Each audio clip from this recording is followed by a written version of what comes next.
नमस्कार। आकाशवाणी से प्रस्तुत है समाचार प्रभात।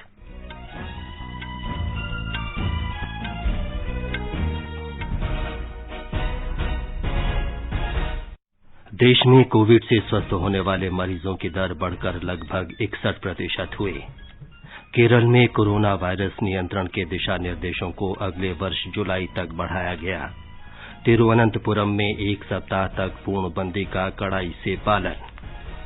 कोरोना नियंत्रण क्षेत्रों से बाहर केंद्र संरक्षित सभी स्मारक स्थल आज से खुलेंगे।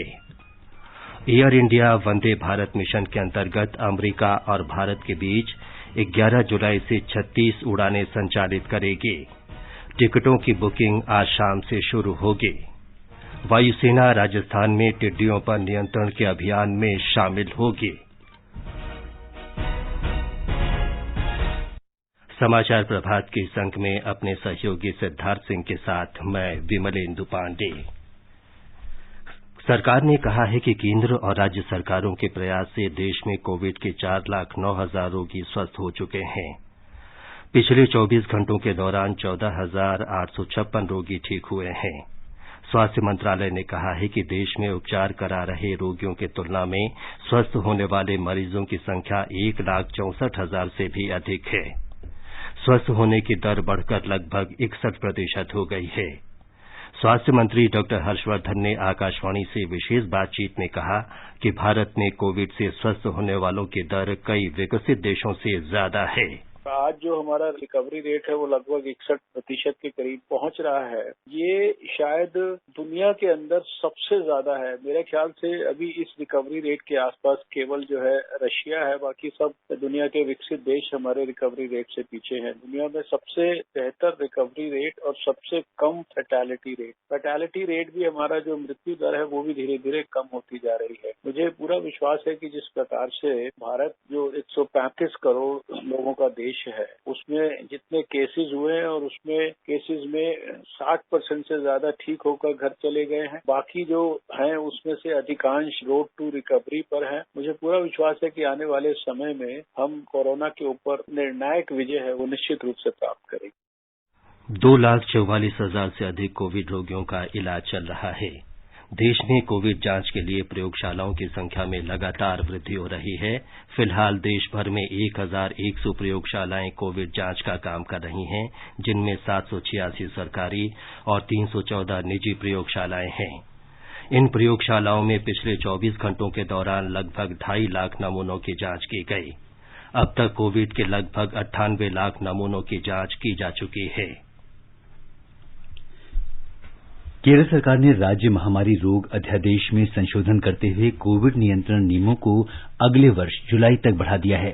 इसका अर्थ यह है कि लोगों को जुलाई 2021 तक मास्क पहनना होगा, सुरक्षित दूरी बनाए रखनी होगी और बड़ी भीड़ एकत्रित करने से बचना होगा। जिला कलेक्टरों को निर्देश दिए गए हैं कि वो नियमों का अनुपालन सुनिश्चित करें। इस बीच केरल की राजधानी तिरुवनंतपुरम में आज सुबह से 1 सप्ताह की पूर्णबंदी लागू हो गई है। राज्य में आज सुबह से 1 सप्ताह के लॉकडाउन की घोषणा की गई है। तिरुवनंतपुरम में आने जाने की मुख्य सड़क को छोड़कर शहर के बाकी सभी रास्ते बंद कर दिए गए हैं। किराना स्टोर, बैंक, दवा की दुकानें, अस्पताल और जरूरी सेवाओं को छोड़कर बाकी सभी आज से 1 हफ्ते के लिए बंद रहेंगे। सार्वजनिक परिवहन सेवाएं भी बंद रहेंगी। केरल सरकार के सचिवालय सहित सभी सरकारी कार्यालय भी बंद कर दिए गए हैं। पुलिस आवश्यक सेवाएं लोगों तक पहुंचाने में मदद करेगी। स्वास्थ्य संबंधी आपात कारणों के अलावा अन्य किसी भी वजह से लोगों के बाहर निकलने पर पाबंदी होगी। तिरुवनंतपुरम से मयूषा की रिपोर्ट के साथ समाचार कक्ष से मैं चंद्रशेखर शर्मा। चेन्नई में पूर्णबंदी के बाद आज सुबह से अनलॉक की प्रक्रिया शुरू हो गई है, लेकिन मदुरई में पूर्णबंदी लागू रहेगी। चेन्नई में अनलॉक चरण में अन्य राज्यों की तुलना में कुछ अतिरिक्त एहतियाती उपाय लागू किए गए हैं। अधिकारियों ने कहा है कि अनलॉक की प्रक्रिया मदुरई को छोड़कर पूरे राज्य में लागू है, लेकिन सभी के लिए मास्क पहनना और बाहर निकलने के दौरान सुरक्षित दूरी बनाए रखना आवश्यक है। राज्य के प्रमुख सचिव स्वास्थ्य डॉक्टर राधाकृष्णन ने कहा कि बुखार के शिविरों सहित चेन्नई में अपनाई गई सूक्ष्म स्तरीय रणनीतियों और छिपे हुए मामलों का पता लगाने और उन्हें अलग करने के परिणाम स्वरूप संक्रमित मामले पिछले 7 दिनों में 9,500 से घटकर 8,400 पर आ गए हैं। चेन्नई के नागरिक निकाय आयुक्त प्रकाश ने कहा कि हर वार्ड के लिए 10 सीटर वाहन की तैनाती की गई है। उन्होंने कहा कि लॉकडाउन की वजह से महामारी को रोकने में सफलता मिली है। चेन्नई से जयसिंह की रिपोर्ट के साथ समाचार कक्ष से रवि कपूर। तमिलनाडु में कल 4,150 लोगों में संक्रमण की पुष्टि हुई है। राज्य में कुल संक्रमित व्यक्तियों की संख्या 1,11,000 हो चुकी है। गुजरात में पिछले 24 घंटों के दौरान 725 लोगों में कोरोना संक्रमण की पुष्टि हुई। राज्य में कुल संक्रमित व्यक्तियों की संख्या 36,123 हो गई है। हमारी संवाददाता ने बताया है कि इस महामारी से अब तक 1,945 लोग जान गंवा चुके हैं। गुजरात में कोविड-19 के नए मामले लगातार बढ़ रहे हैं। राज्य में दर्ज 725 नए मामलों में से सबसे अधिक 218 मामले सूरत से दर्ज किए गए, जबकि अहमदाबाद में 162 नए मामले दर्ज हुए। आधिकारिक सूत्रों के अनुसार राज्य में 8,278 सक्रिय मामलों में से 72 मरीजों की स्थिति गंभीर है और वे वेंटिलेटर पर है। पिछले 24 घंटों के दौरान 486 मरीजों को अस्पतालों से छुट्टी दी गई। इसके साथ ही कोविड-19 से ठीक होने वाले मरीजों की कुल संख्या 25,900 हो गई है। राज्य में अब तक 4,12,000 से अधिक परीक्षण किए जा चुके हैं। इस बीच अहमदाबाद नगर निगम ने माइक्रो कंटेनमेंट जोन में 11 और क्षेत्रों को जोड़ दिया है। इसके साथ ही शहर में माइक्रो कंटेनमेंट जोन की कुल संख्या 110 हो गई है। योगेश पंड्या, आकाशवाणी समाचार, अहमदाबाद। राजस्थान में पिछले 24 घंटों में 632 लोगों में कोरोना संक्रमण की पुष्टि हुई। संक्रमित लोगों की संख्या 20,000 से अधिक हो गई है। उपचार के बाद स्वस्थ होने की दर 79% से अधिक है। एक रिपोर्ट। राज्य में कोरोना संक्रमितों की संख्या 20,000 के पार हो चुकी है। हालांकि लगभग 16,000 लोग ठीक हो चुके हैं। बीते 24 घंटे में प्रदेश के 33 में से 26 जिलों में संक्रमण के मामले सामने आए हैं। 16 जिलों में संक्रमितों की संख्या दहाई में है। सबसे ज्यादा 65 रोगी आदिवासी जिले प्रतापगढ़ में मिले हैं। प्रदेश में कोरोना के कारण कल 9 लोगों की मृत्यु हुई, जिसके बाद मृतकों का आंकड़ा 456 तक पहुंच गया है। राहत की बात यह है कि कोरोना से उभरने की दर अभी भी 79% से ज्यादा है। साथ ही राज्य में अब तक कोरोना के 9 लाख से ज्यादा नमूनों की जांच की जा चुकी है। जितेंद्र द्विवेदी, आकाशवाणी समाचार, जयपुर। महाराष्ट्र में रविवार को एक ही दिन में कोरोना वायरस संक्रमण के 6,500 से अधिक नए रोगी सामने आए हैं, जिससे राज्य में कोविड-19 से संक्रमितों की कुल संख्या 2,06,619 हो गई है। कल 151 लोगों की मृत्यु के साथ राज्य में कोविड से मृतकों की संख्या 8,822 पर पहुंच गई। रविवार को 3,658 रोगियों को स्वस्थ होने पर विभिन्न अस्पतालों से छुट्टी दी गई। राज्य में अभी तक 1,11,740 व्यक्ति कोरोना से पूरी तरह स्वस्थ हो चुके हैं। इस बीच कोविड रोगियों की बढ़ती संख्या को देखते हुए बीएमसी ने मुंबई में कोरोना परीक्षण का काम तेज कर दिया है। ब्यौरा हमारी संवाददाता से। कोरोना वायरस लक्षणों वाले सभी संदिग्धों के सुलभ परीक्षण के लिए बृहन मुंबई महानगर निगम ने यूनिवर्सल परीक्षण नीति अपनाई है। इस जांच के लिए आईसीएमआर अनुमोदित 1 लाख रैपिड एंटीजन परीक्षण किट खरीदे गए हैं। कोरोना वायरस लक्षणों वाले सभी संदिग्धों तथा बिना लक्षणों वाले किंतु अन्य वजहों से बीमार उच्च जोखिम वाले संपर्कों के लिए ये परीक्षण उपयुक्त है। फिलहाल मेडिकल कॉलेज, अस्पताल और कंटेनमेंट जोन में ये परीक्षण किया जा रहा है, जिसका आने वाले समय में विस्तार किया जाएगा। यदि लक्षणों वाले कोविड संदिग्ध का परीक्षण नकारात्मक आता है तो उसका दूसरा नमूना लिया जाता है और RT-PCR परीक्षण के लिए भेज दिया जाता है। माधुरी पांगे, आकाशवाणी समाचार, मुंबई। दिल्ली में पिछले 24 घंटों में कोरोना वायरस के 2,244 नए रोगियों की पुष्टि हुई। संक्रमित लोगों की संख्या 99,444 पर पहुंच गई है। दिल्ली सरकार ने अभी तक 71,000 लोगों के पूरी तरह स्वस्थ हो जाने की पुष्टि की है।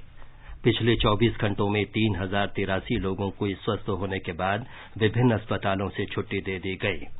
इस दौरान 63 लोगों की मौत के साथ मृतकों की संख्या बढ़कर 3,067 हो गई है।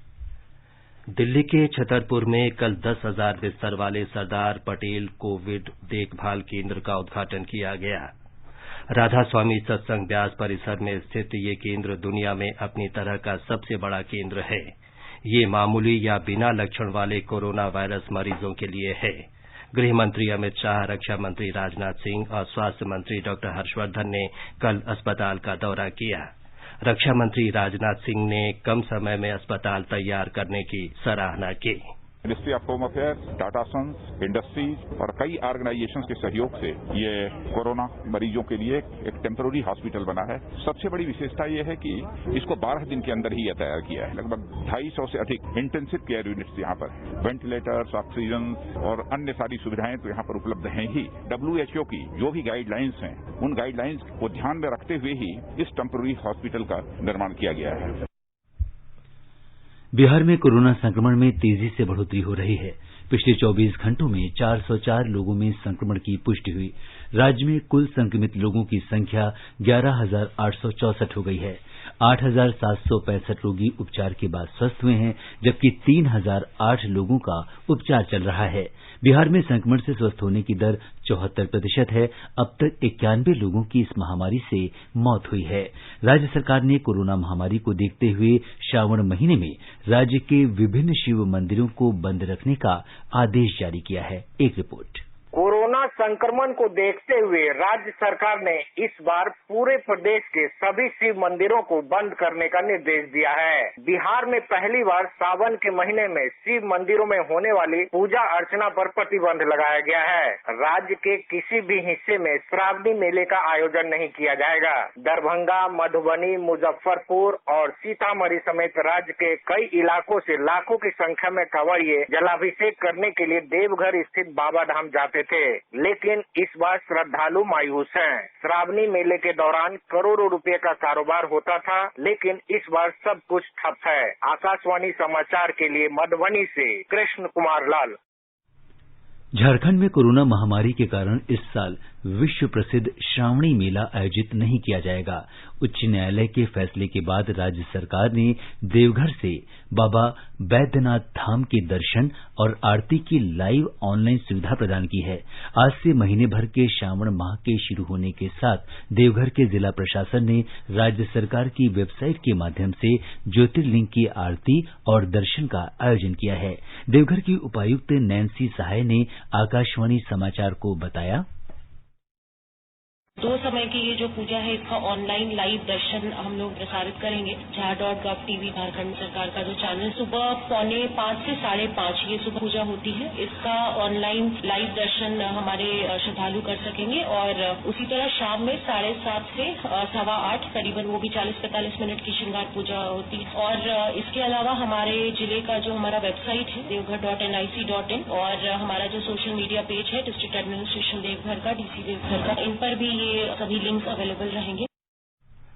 भारत में स्वदेशी तकनीक से विकसित कोविड-19 के टीके इस महामारी के खिलाफ दुनिया भर में तैयार किए जा रहे टीकों की होड़ में शामिल हो गए हैं।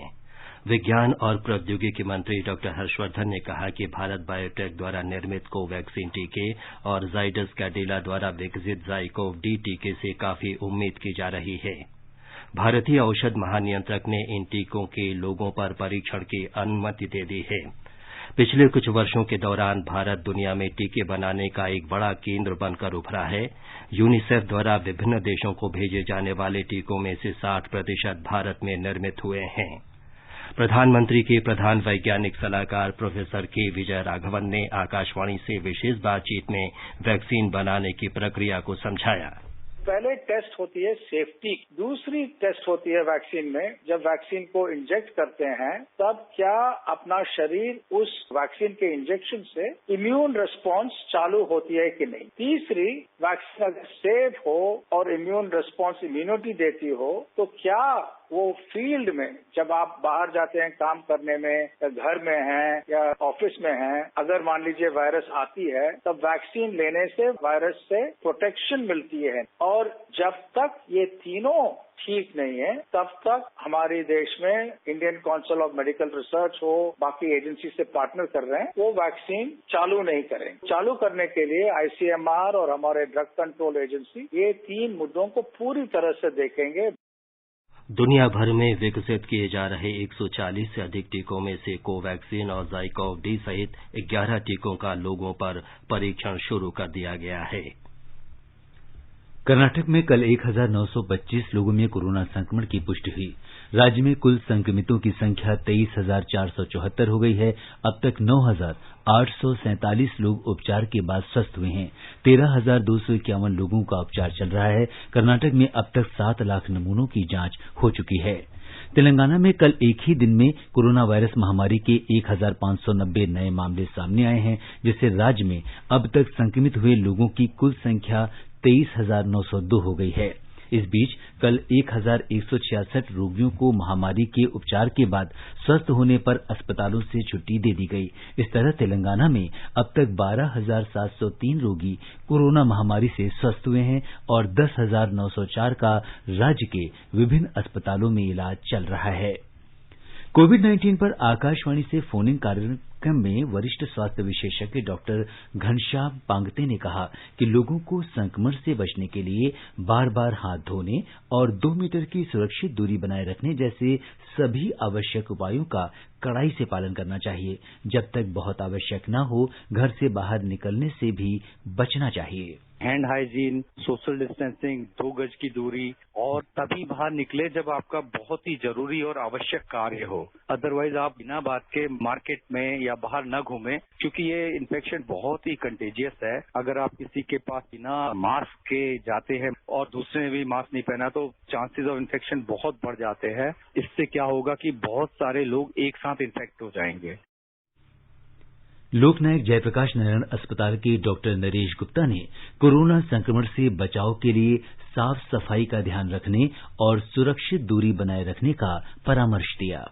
खांसने के समय ऐसा खांसना छींकना चाहिए कि दूसरे के ऊपर नहीं जाए। टिश्यू पेपर रखे, रुमाल रखे, कोहनी रखे, बचाव करे। एक इसमें और चीज आती है, वो आती है डिस्टेंसिंग का। जब वो खांसता छींकता है तो 1 से 2 मीटर तक वो जा सकती है। तो अगर आप पहले 1-2 मीटर का फासला बना के रखेंगे तो उसका आपके तक पहुंचने का अंदेशा बहुत कम हो जाता है। जो कॉन्टेक्ट ट्रांसमिशन की बात आई फॉर्माइड से, उसके लिए हम कहते हैं कि आप हाथ साफ करें। हाथ अगर आप धोते रहेंगे तो उसमें जो वायरस है वो साबुन पानी के द्वारा निकलता रहेगा। और उसके साथ साथ अगर जरूरत समझे या पानी नहीं हो तो आप सैनिटाइजर का इस्तेमाल भी कर सकते हैं। ये समाचार आकाशवाणी से प्रसारित किए जा रहे हैं।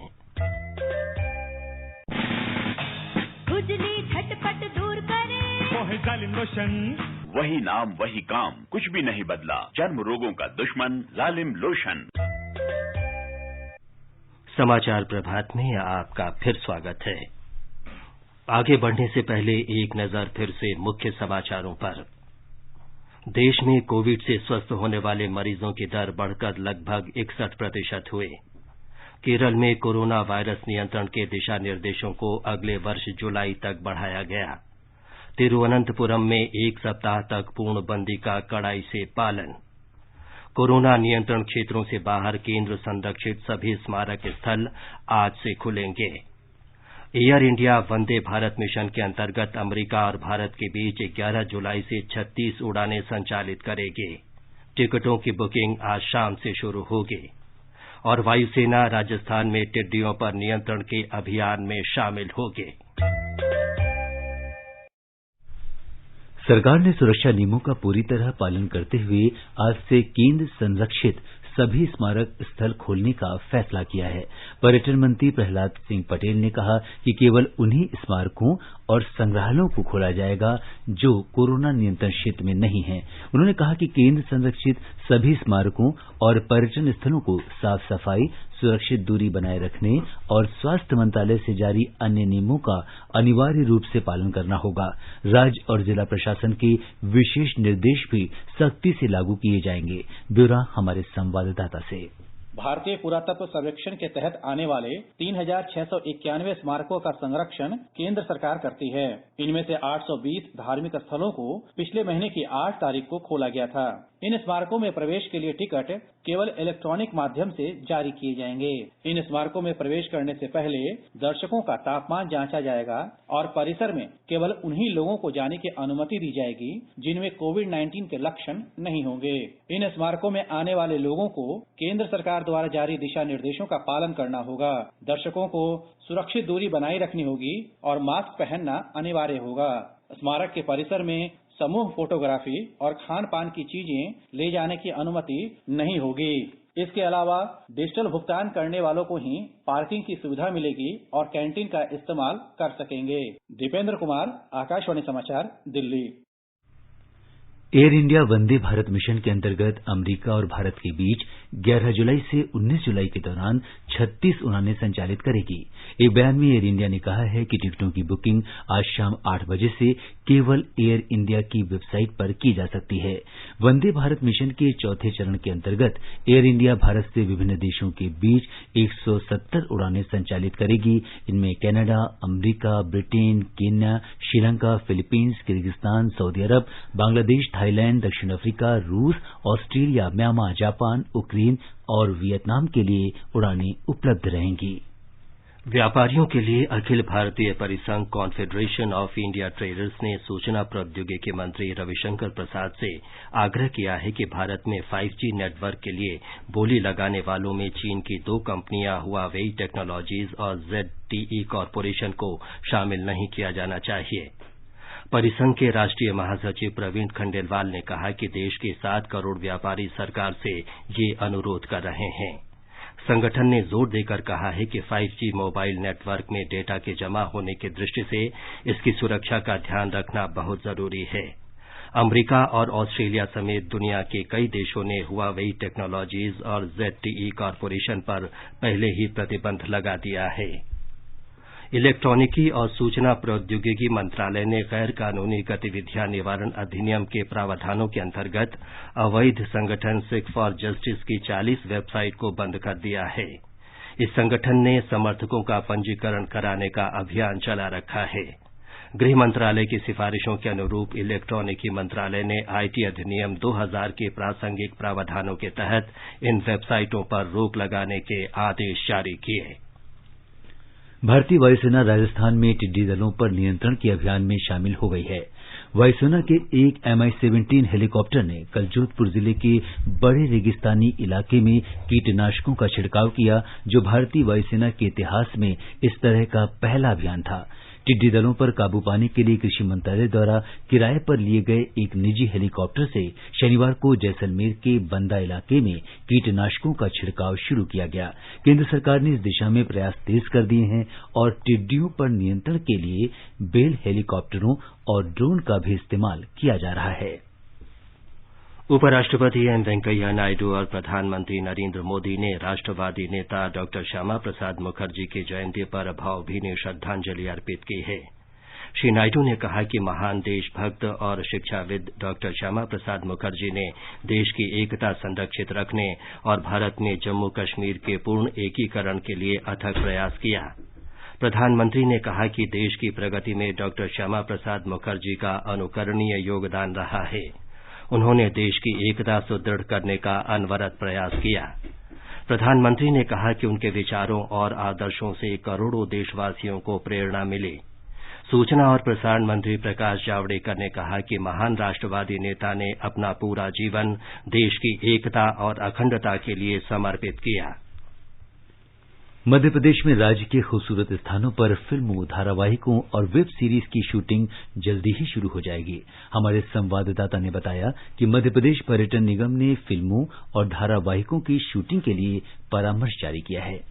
मध्य प्रदेश पर्यटन बोर्ड की अतिरिक्त प्रबंध निदेशक सोनिया मीणा ने बताया कि केंद्र और राज्य सरकारों द्वारा जारी दिशा निर्देशों को शूटिंग के लिए जारी एडवाइजरी में शामिल किया गया है। इन दिशा निर्देशों के अनुसार शूटिंग में भाग लेने वाले लोगों को सबसे पहले स्वास्थ्य घोषणा पत्र भरना होगा। शूटिंग स्थान में प्रवेश से पहले IR थर्मामीटर से बुखार की जांच की जाएगी। वहीं सोशल डिस्टेंसिंग का ख्याल रखते हुए एक स्थान पर इंडोर शूटिंग के लिए 15 और आउटडोर शूटिंग के लिए 30 लोगों को अनुमति दी जाएगी। शूटिंग से पहले और बाद में सभी उपकरणों को दैनिक रूप से सैनिटाइज करना होगा। इसके अलावा शूटिंग के दौरान बार-बार हाथ धोना और हैंड सैनिटाइजर का इस्तेमाल करना भी जरूरी होगा। शूटिंग स्थान पर फेस कवर मास्क अनिवार्य होगा। इसी तरह शूटिंग स्थल पर सभी कलाकारों और सहयोगियों को अपने फोन में आरोग्य सेतु ऐप डाउनलोड करना भी जरूरी होगा। संजीव शर्मा, आकाशवाणी समाचार, भोपाल। उत्तर प्रदेश में कल एक ही दिन में 25 करोड़ से अधिक पौधे लगाने का कीर्तिमान स्थापित किया गया। एक रिपोर्ट।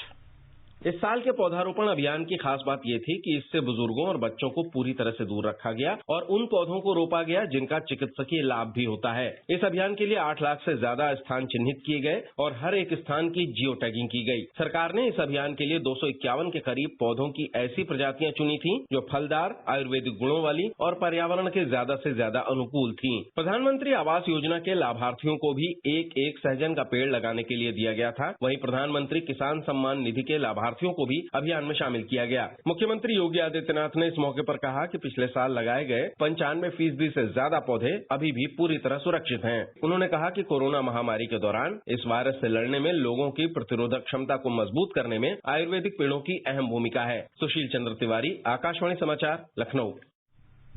और अब एक नजर आज के मौसम के पूर्वानुमान पर।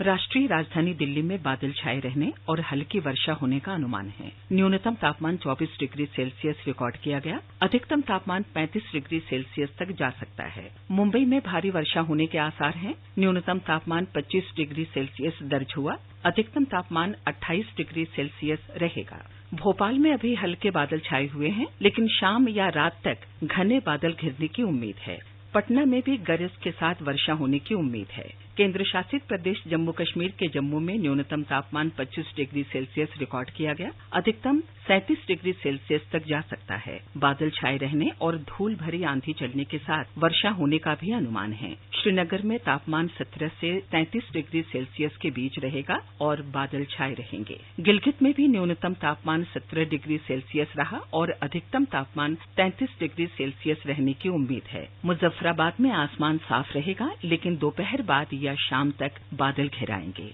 समाचार कक्ष से मैं आशा निवेदी। ये समाचार हमारी वेबसाइट newsonair.com/hindi पर भी उपलब्ध हैं। और सिद्धार्थ, अब बताएं कि आज के समाचार पत्रों में क्या खास है। जी हाँ विमलेंदु, अगर आज के समाचार पत्रों पर एक नजर डालें तो भारत में बढ़ते कोरोना मरीजों की संख्या अखबारों की बड़ी खबर है।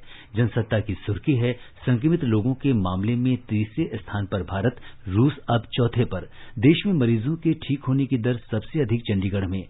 राजस्थान पत्रिका की टिप्पणी है, कोरोना अब दक्षिणायन, देश का हर चौथा पॉजिटिव केस दक्षिण से। नवभारत टाइम्स लिखता है, चीन ने पहली बार माना भूटान के साथ भी है सीमा विवाद। साक्तेन वन अभयारण्य को चीन ने अपना कहा, भूटान ने चीनी दावे को किया खारिज, इसे अपना इलाका बताया। हिंदुस्तान का कहना है, सर्दियों को देखते हुए वास्तविक नियंत्रण रेखा पर सेना लंबी तैयारियों में जुटी। चीन ने अड़ियल रुख अपनाया। उधर भारत नेपाल सीमा पर भारत ने नो मैंस लैंड पर निर्माण रुकवाया। दैनिक जागरण की टिप्पणी है, उत्तराखंड सीमा पर बैकफुट पर आने लगा नेपाल। पिथौरागढ़ जिले की उक्कू और बलारा सीमा चौकी को शनिवार को किया था बंद। शीर्ष 3 और चौकियों को बंद करेगा पड़ोसी देश। कानपुर मुठभेड़ मामले में दैनिक जागरण की सुर्खी है, 4 घंटे पहले थाने से आया फोन तो हिस्ट्री शीटर ने बुला लिए 30 शूटर। जनसत्ता की खबर है, खालिस्तान समर्थक संगठन की 40 वेबसाइट पर प्रतिबंध। गृह मंत्रालय के कहने पर सूचना प्रौद्योगिकी मंत्रालय ने जारी किए आदेश। दैनिक भास्कर की खबर है, मानसून मेहरबान, अब तक 12% ज्यादा बारिश। 20 राज्यों में सामान्य, महज 7 राज्यों में औसत से कम पानी बरसा। लद्दाख को छोड़कर देश में कहीं रिमझिम तो कहीं मूसलाधार। दैनिक जागरण के एक आलेख में आकाशीय बिजली से बचाव का उल्लेख किया गया है। आसमान में बिजली चमकने का अंदेशा होते ही पक्के मकान में शरण लें और पानी, पेड़ या बिजली के खंभे और तार के आसपास बिल्कुल न रहें। अंत में मुख्य समाचार एक बार फिर। देश में कोविड से स्वस्थ होने वाले मरीजों की दर बढ़कर लगभग 61% हुई। केरल में कोरोना वायरस नियंत्रण के दिशा निर्देशों को अगले वर्ष जुलाई तक बढ़ाया गया। तिरुवनंतपुरम में 1 सप्ताह तक पूर्णबंदी का कड़ाई से पालन। कोरोना नियंत्रण क्षेत्रों से बाहर केंद्र संरक्षित सभी स्मारक स्थल आज से खुलेंगे। Air India Vande Bharat mission के अंतर्गत अमेरिका और भारत के बीच 11 जुलाई से 36 उड़ानें संचालित करेगी। टिकटों की बुकिंग आज शाम से शुरू होगी। और वायुसेना राजस्थान में टिड्डियों पर नियंत्रण के अभियान में शामिल होगी। इसके साथ ही समाचार प्रभात का ये अंक समाप्त हुआ। नमस्कार।